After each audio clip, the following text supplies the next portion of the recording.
सर्ववेदान्तसिद्धान्तगोचरं तमगोचरं गोविन्दं परमानन्दं सद्गुरुं प्रणतोऽस्म्यहम्। ओम शांति शांति शांति। भगवान की असीम कृपा से हम लोग विवेक चूड़ामणि पर सरल व्याख्या पर विचार कर रहे हैं। आज भगवान श्री कृष्ण जी का प्रगट दिवस है। उस दिवस की बहुत बहुत बधाई। सभी की मंगल कामना करते हुए आज शुरू करते हैं विवेक चूड़ामणि का सरल व्याख्या। जैसा कि पिछले श्लोकों में कहा गया था कि भगवान के बारे में, परमात्मा के बारे में, आत्मा के बारे में दृढ़ निश्चय होना चाहिए। विचार से होगा दृढ़ निश्चय। और हित वचन जो युक्तियां हैं, अपना अनुभव है, शास्त्र श्रवण के बाद मनन, श्रवण मनन, निधि ध्यासन करते हुए, अपनी शुद्धता रखते हुए और पुण्य कर्म करते हुए, प्राणायाम, इससे पुण्य होता है और चित्तवृत्ति निरोध होती है, इसलिए ये भी करना चाहिए। भाष्यकार ने कहा कि इनसे परमात्मा की प्राप्ति नहीं होगी लेकिन योग्यता होगी। इसलिए आगे का श्लोक शुरू करते हैं। 14 नंबर, अधिकारी निरूपण। इस पर अधिकारी का अर्थ ये है कि इस ग्रंथ को कौन श्रवण कर सकता है, वो उसके बारे में भाष्यकार जी कह रहे हैं। अधिकारी ही इस ग्रंथ का श्रवण करने का अधिकार रखता है। वो अधिकारी है विवेक, वैराग्य, षट संपत्ति, मुमुक्षुत्व, ये चार चतुष्टय संपन्न अधिकारी है। आगे स्वयं भाष्यकार कहेंगे साधन चतुष्टय, ये साधन है। विवेक, वैराग्य, षट संपत्ति, मुमुक्षुत्व, ये चार साधन होने से साधन चतुष्टय कहलाता है। साधन चतुष्टय संपन्न ही अधिकारी कहा गया है। चाहे लौकिक व्यवहार में आप देखें तो भी उसमें अधिकारी होता है कोई ना कोई उस अपने अपने विषय का। ऐसे ही वेदांत विषय का अधिकारी का वर्णन ये चल रहा है। जैसे लौकिक में भी अगर देखा जाए, कोई डॉक्टर बनना चाहे तो उसमें उसके विषय ही होने चाहिए, दूसरे विषय वाला डॉक्टरी नहीं कर सकता। ऐसे ही बीटेक वाला वो अपने विषय पे होगा। तो ये ज़्यादा ना लेते हुए हम इसी पर विषय पे रहेंगे। तो शुरू करते हैं। अधिकारिणम आशास्ते फल सिद्धि विशेषतः, मतलब अधिकारी की ही को आशा होती है फल की सिद्धि होने में विशेष करके। ये तो हो गया अधिकारी। अब दूसरा, उपायादेश कालाद्यः सन्त्यस्मिन् सहकारिणः। अब इसमें जो हम उपाय करेंगे अपने ईश्वर को जानने के लिए, आत्मा को जानने के लिए, ये उसके लिए फिर बीच बीच में हम बोल देते हैं कि सभी अनर्थों की निवृत्ति करने के लिए ये उपाय है। परम प्रयोजन जो मोक्ष है उसको प्राप्त करने का ये उपाय है सारा। ये योग्यता दिलाएंगे तो मोक्ष होगा, उसके लिए उपाय है। देश भी है उपाय, काल भी है, और आद्या से आगे बताते हैं। देश अर्थात चित्त को एकाग्र करने के लिए बताए गए हैं, ईश्वर का चिंतन करने के लिए बताए गए हैं। देश वो भी इससे सहकारी होता है। जैसे काशी हो गया, हरिद्वार है, गंगा किनारा है, वृंदावन है, जमुना जी हैं। और भी देश के लिए बताया गया है स्थान, जैसे अपने गुरु का आश्रम हो, मंदिर हो, भगवान शंकर का देवालय, वहाँ कई गुना फल मिलता है, ये शास्त्रों में कहा गया है। ध्यान का, चिंतन का, जप का सबसे ज़्यादा फल मिलता है। जैसे गौशाला है, ऐसे पुण्य क्षेत्रों में उसका ज़्यादा सात्विक भाव होने से चित्तवृत्ति निरोध जल्दी होती है। अब आ गया काल। काल में भी कहा गया है, जैसे सुबह सुबह हो, प्रातः काल उठकर, और दूसरी भी जैसे कोई संक्रांति है, अमावस्या है, अष्टमी है, नवमी है, नवरात्रे हैं, दशहरा है, कोई भी दिन त्यौहार इसको लिया गया है। आद्य से आप ले सकते हैं। जैसे आसन हो, कोमल आसन होना चाहिए, बैठने में सुविधा होनी चाहिए, आद्य से और आदि, आदि आदि आद्य का अर्थ है आदि, देश काल आदि। आसन ले सकते हो, अपना सात्विक भोजन इसमें गिन सकते हो, खान पान, अपना संग भी गिन सकते हो कि संतों का संग होना चाहिए, ये कहा गया।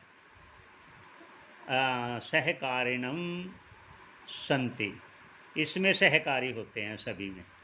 तो आगे चलते हैं, दूसरा श्लोक 15 नंबर। अतो विचारः कर्तव्यो जिज्ञासोरात्मना वस्तुनः समासाद्य दया सिंधुम गुरुम ब्रह्म विदुत्तमम्।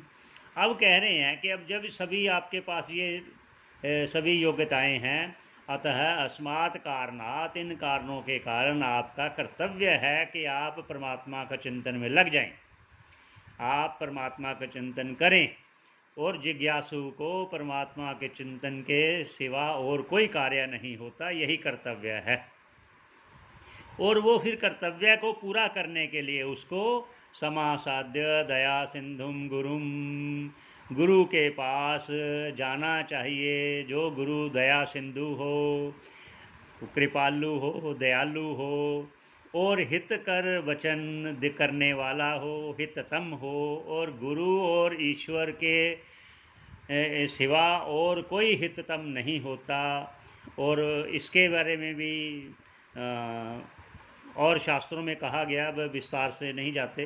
तो गुरु, और गुरु के बारे में कह दिया ब्रह्म विदुत्तमम, वो गुरु कैसा हो, वो ब्रह्म ज्ञानी हो, ब्रह्म ज्ञानी मतलब ब्रह्म में निष्ठा रखने वाला हो, श्रोत्रिय हो, अर्थात सभी उपनिषदों का परंपरा से श्रोत्रिय ब्रह्मनिष्ठ हो, और ईश्वर में निष्ठा रखने वाला हो, और सर्वभूत हिते रताहा, सभी प्राणियों में वो हित कर वचन कहने वाला, सबकी सहायता करने वाला, मन से, कर्म से, वचन से, ऐसा अति उत्तम।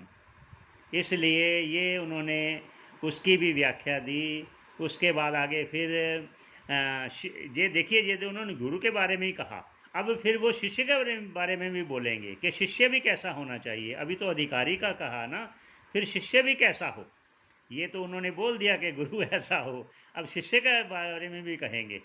इसलिए धीरे धीरे भाष्यकार आपको एक एक चीज़ के बारे में खूब अच्छी तरीके से समझाने की कोशिश करेंगे, ताकि जिज्ञासु का कल्याण हो, श्रोतागणों का कल्याण हो, और ये जो दुर्लभ मनुष्य तन पाया है, यानी बड़े भाग मानुष तन पावा, सुर दुर्लभ सब ग्रंथ निगावा, ये इसलिए भाष्यकार जी प्रयत्न कर रहे हैं।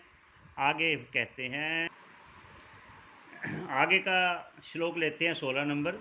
मेधावी पुरुषो विद्वानुहापो विचक्षणः अधिकारे आत्मविद्या मुक्त लक्षण लक्षितः, ये 16 नंबर श्लोक है।